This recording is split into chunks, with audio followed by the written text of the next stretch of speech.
Oke, mungkin kita langsung saja mungkin buka sesi tanya jawab, Dok. Buat kawan-kawan yang mau bertanya mengenai yang terkait dengan materi yang beliau sampaikan, dipersilakan membuka suaranya di unmute, sebutkan nama ya, dan langsung bisa langsung bertanya gitu. Silakan teman-teman semuanya untuk kalau ada yang belum jelas gitu kan bisa bertanya gitu. Silakan kalau ada yang mau ini.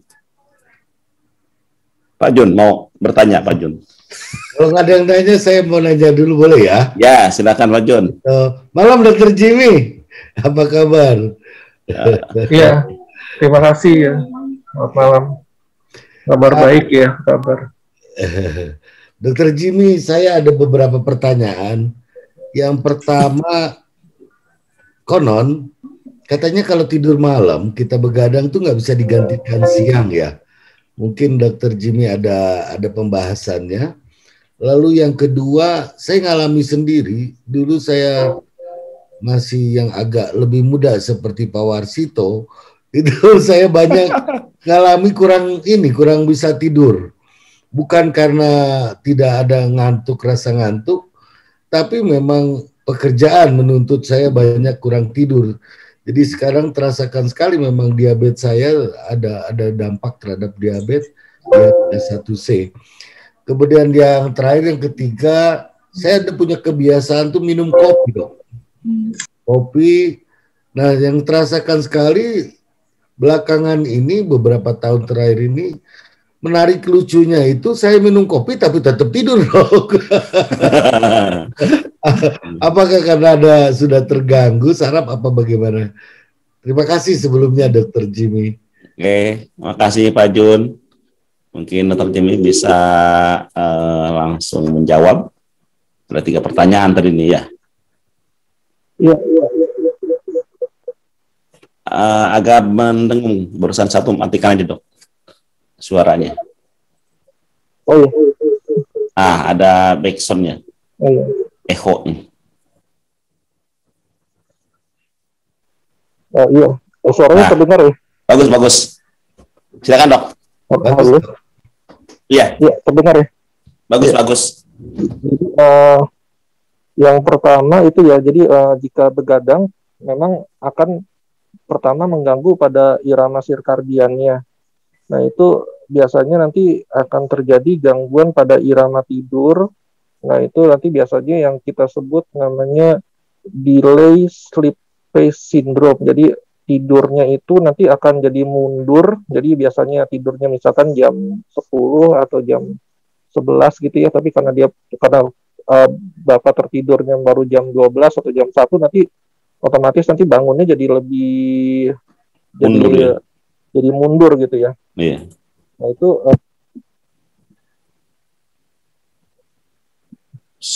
suaranya Dok nggak muncul suaranya,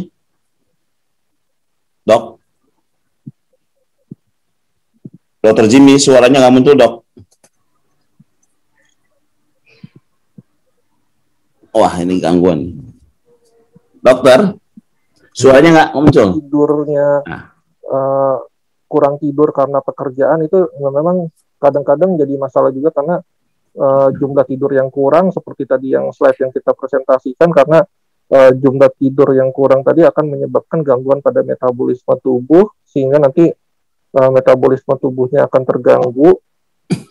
Nanti sistem metabolisme tubuh tadi terganggu dari sistem pankreasnya, baik itu pada insulinnya dan juga dari sistem pembuluh darahnya. Nah, jika kan tadi tidur ini sangat penting untuk pengaturan pada sistem metabolisme tubuh. Jika tidurnya kurang, nah nanti metabolisme tubuhnya akan terganggu, terjadi resistensi insulin. Nah, nanti insulinnya di dalam tubuh menjadi terganggu sehingga nanti tidak dapat merubah gula darah menjadi gula otot sehingga nanti gula darahnya menjadi meningkat. Nah, itu nanti akan menyebabkan hiperglikemi kronis atau gula darah yang meningkat dalam waktu lama, yang nanti akan menyebabkan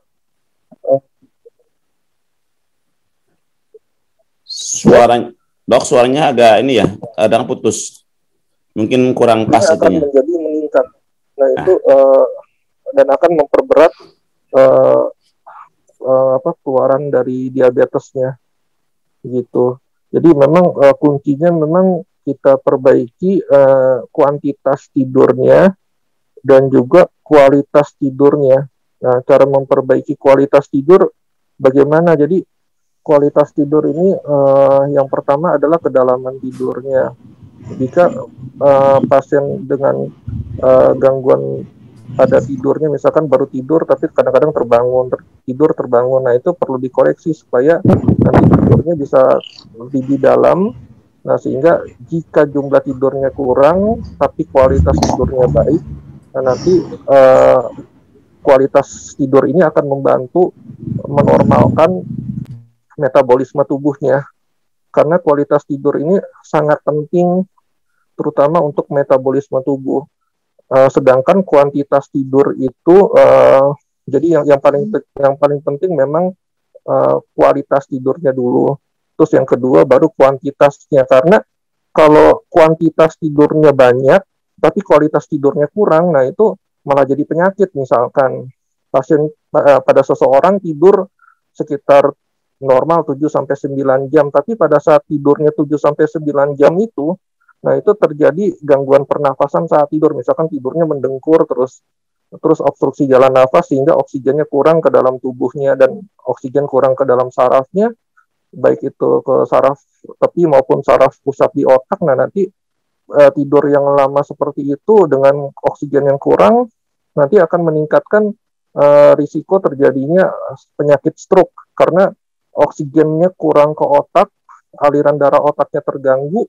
Nah, nanti pembuluh darah otaknya bisa tersumbat. Jadi kadang-kadang kita sering temukan di rumah sakit pasien habis bangun tiba-tiba tangannya lemas, kakinya lemas, jadi lemas sebelah tubuh, jadi ada mengalami stroke. Atau kadang-kadang habis bangun mulutnya mencong, habis bangun tiba-tiba bicaranya pelo. Nah itu biasanya karena oksigennya kurang pada saat tidur tadi. Jadi oksigen pada saat tidur itu sangat penting untuk memperbaiki dan untuk menjaga sistem saraf itu menjadi normal. Dan juga penting juga tidur yang baik dengan oksigen dan kualitas tidur yang baik sangat penting untuk metabolisme tubuh, terutama untuk gangguan metabolisme gula darah, baik itu diabetes, kemudian juga gangguan pada pembuluh darahnya, baik itu tekanan darah tinggi. Nah itu sangat penting karena kalau oksigennya kurang, nanti terjadi peningkatan sistem saraf simpatis, nanti tekanan darahnya pasti akan meningkat pada saat bangun, dan itu juga bisa meningkatkan risiko terjadinya stroke. Jadi kuncinya memang yang pertama adalah kita perbaiki kualitas tidurnya. Kalau memang waktunya kurang untuk tidur, diperbaiki kualitas tidurnya. Ya, kualitas tidurnya bagaimana cara menilainya? Jadi kualitas tidurnya yang pertama, tidurnya pada saat tidur itu tidak terbangun-terbangun, jadi tidak terpotong-terpotong. Jadi misalkan dia tidur, nah itu tidurnya langsung tidur dalam. Nah kemudian kalau orang lihat tidurnya itu biasanya bernafasnya normal, tidak ada mendengkur. Kemudian pada saat tidur malam tidak terbangun untuk buang air kecil. Kemudian pada saat bangun biasanya rasanya fresh dan segar, dan tidak ada rasa sakit kepala pada saat bangun, pada saat siang harinya tidak ada rasa mengantuk. Nah itu biasanya kualitas tidurnya baik. Mungkin seperti itu ya. Nah, terima kasih. Oke, terima kasih. Mungkin ada yang mau ditanyakan lagi. Pak Jun gimana? Sudah terjawab? Mengenai kopi gimana dok? Kopi. Oh, minum kopi nggak ngaruh gitu ya? Kebal. Ya. Sekarang saya banyak tidur. Minum kopi jadi nggak ngaruh dok. Iya, nah kopi itu memang kalau untuk tadi sleep hygiene-nya, jadi tidur yang baik itu biasanya untuk penggunaan kafein itu sangat tidak dianjurkan, karena kafein dapat mengganggu untuk memulai tidur, karena kafein itu sifatnya stimulan untuk sistem saraf. Jika seseorang minum kafein atau kopi sebelum tidur, biasanya kadang-kadang jadi sulit tidur, atau tidurnya bisa terjadi interupsi atau fragmentasi tidur. Kadang-kadang soalnya si kopi juga tuh bersifat diuretik, Jadi bisa meningkatkan frekuensi buang air kecil, terutama frekuensi buang air kecil di malam hari. Jadi sebaiknya memang dianjurkan kalau mau minum kopi ya jangan pada saat malam atau sore. Jadi lebih baik dianjurkan kalau minum kopi itu pada saat pagi hari. Dan juga untuk kopi itu sebaiknya kalau dianjuran dari nutrisi atau gizi klinis itu biasanya hanya 1 gelas sehari. Karena selain sifatnya diuretik dan sifatnya stimulan, kopi juga itu dapat mengganggu pada inotropik dari otot jantung. Kadang-kadang kalau minum kopinya terlalu banyak nanti bisa rasa berdebar atau otot jantungnya bekerja lebih keras dan akan nanti bisa menyebabkan gangguan irama jantung. Jadi sebaiknya sih kalau minum kopi ya secukupnya saja. Dan dianjurkan kalau untuk kopi biasanya pada saat pagi hari. Mungkin seperti itu ya. Terima kasih. Oke, gimana Pak Jun? Sudah terjawab? Sangat.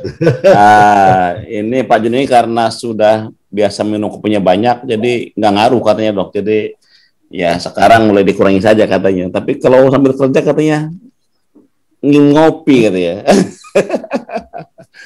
Oke, terima kasih Dr. Jimmy. Yang lain mungkin satu lagi pertanyaan, dipersilakan.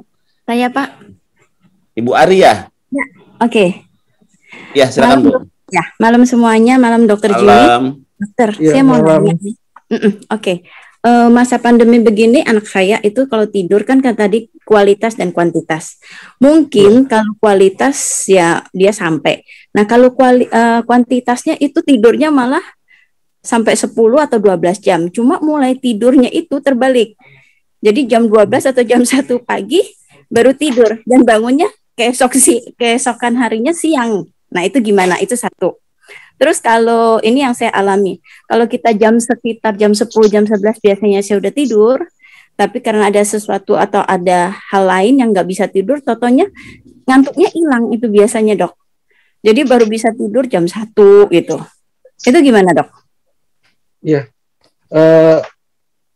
terima kasih untuk pertanyaannya. Jadi untuk yang tadi yang disebutkan tadi, kalau saya lihat sih lebih ke arah delay sleep phase syndrome. Jadi irama tidurnya itu bergeser ya. Jadi yang biasanya tidurnya normal, misalkan jam 10, jam 9, nah ini jadi bergeser jam 11 atau jam 12 atau jam 1 ya. Dan bangunnya jadi bergeser ke arah pagi atau ke arah siang ya.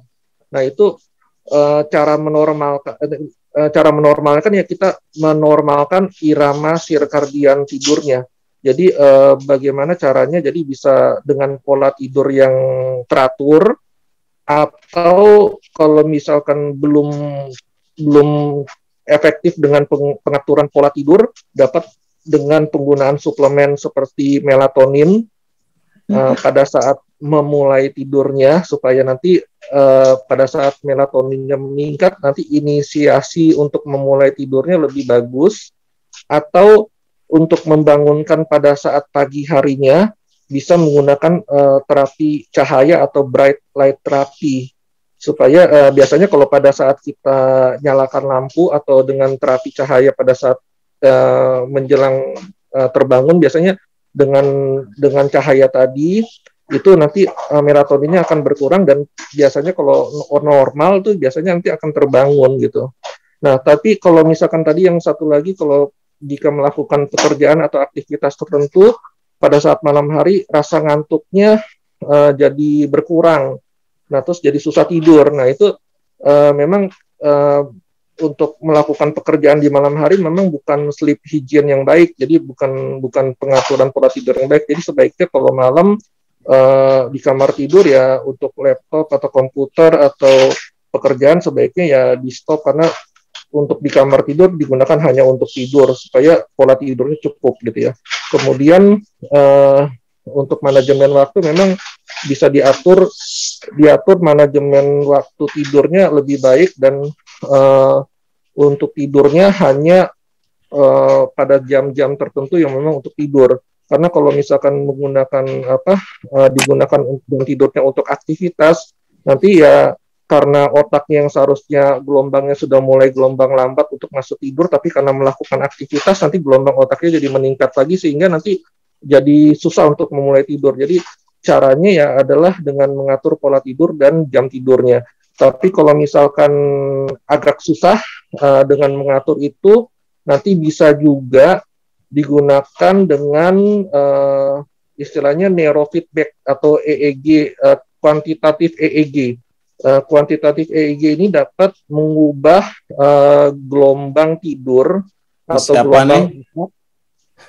gelombang otak ini, gelombang otaknya misalkan gelombang otaknya dari beta nanti bisa diubah menjadi gelombang otak yang lebih lambat seperti gelombang theta dan kadang-kadang bisa menstimulasi untuk tidur. Jadi jika dengan pola aktivitas belum bisa masuk tidur, nanti bisa menggunakan alat bantu seperti QEEG untuk memulai tidur. Mungkin seperti itu ya. Terima kasih.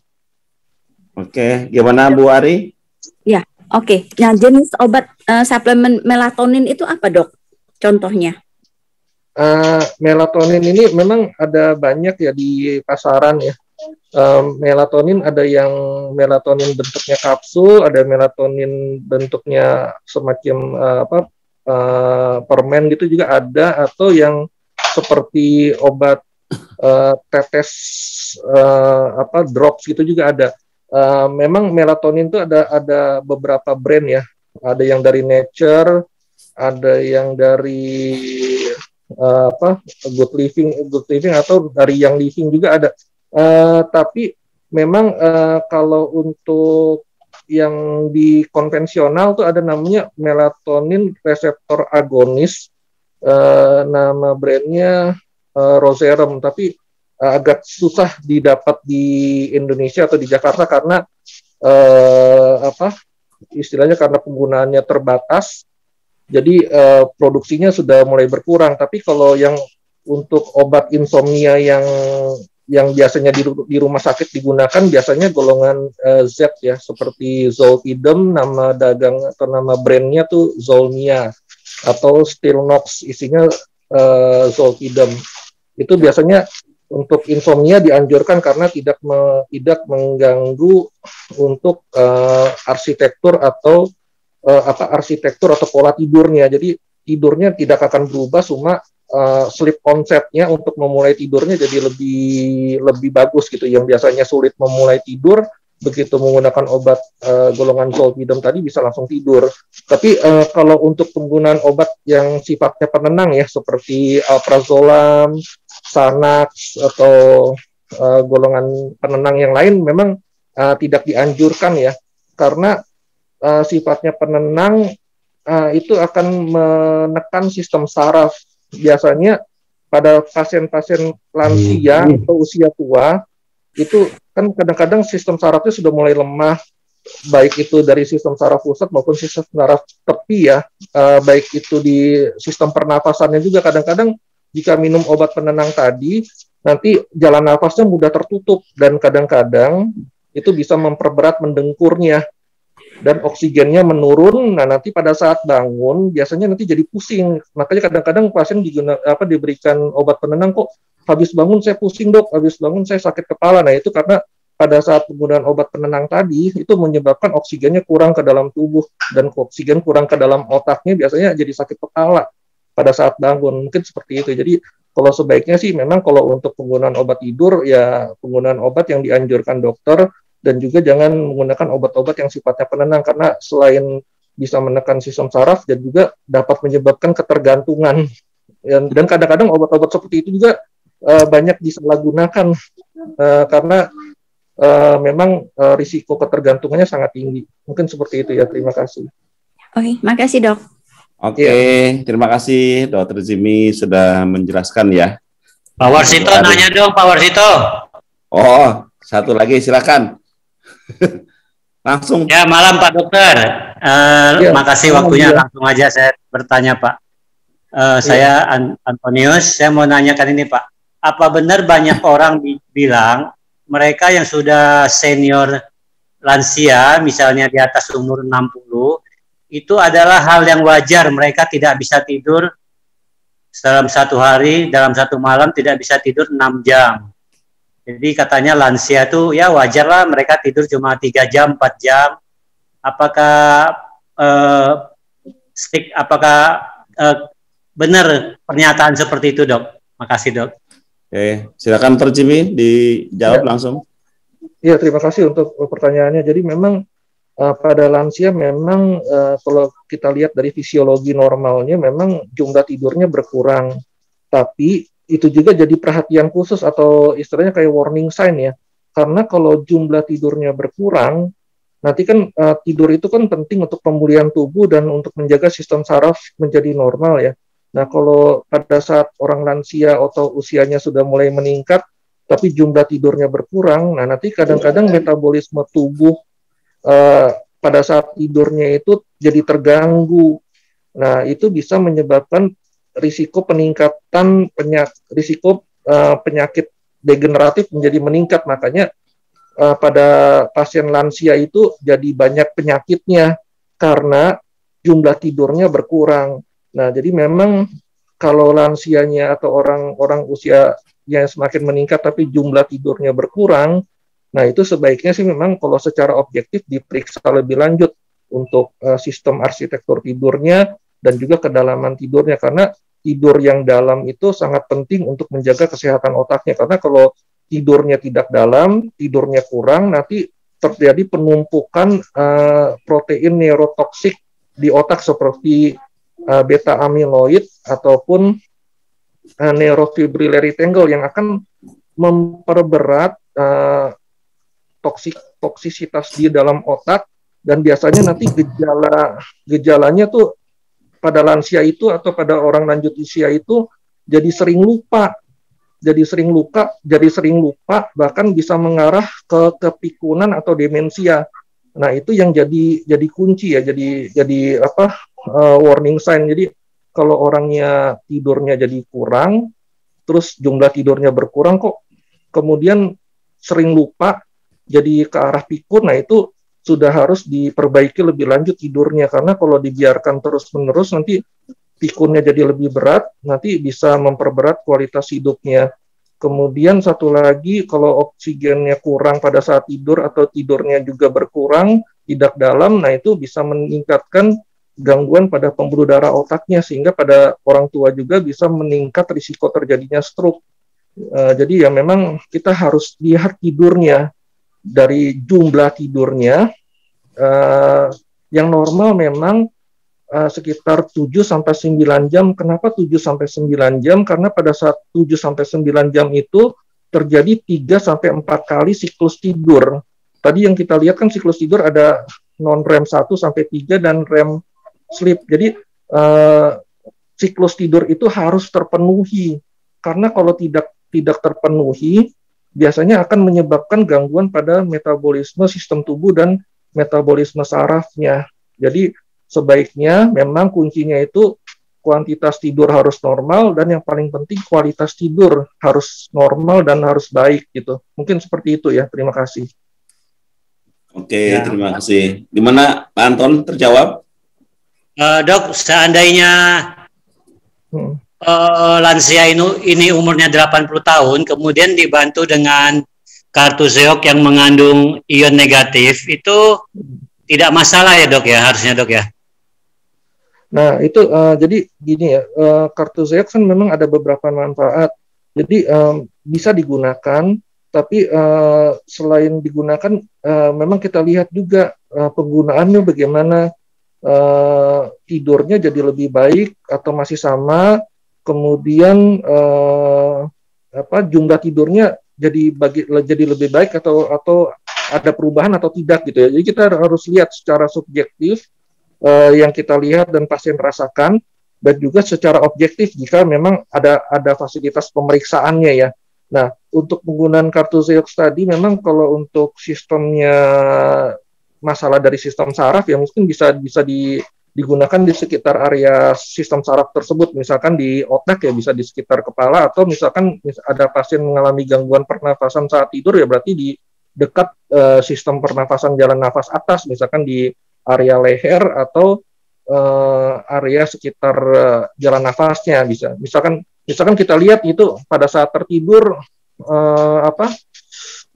jalan nafas atasnya misalkan lemah gitu ya, jadi mendengkur, kadang-kadang tersedak. Nah, mungkin bisa dicoba di itu kan Carthusiosnya di daerah sekitar situ, di sekitar leher atau jalan nafas atas. Nah, misalkan dilihat, oh mendengkurnya jadi berkurang, bernafasnya yang biasanya jadi karena ada sumbatan jalan nafas atau jalan nafas tertutup sebagian, peningkatan respirasi rate-nya atau jumlah pernafasan saat tidurnya jadi meningkat. Nah, ini dengan penggunaan Carthusios jadi normal pernafasannya, berarti ada perbaikan dengan penggunaan Carthusios.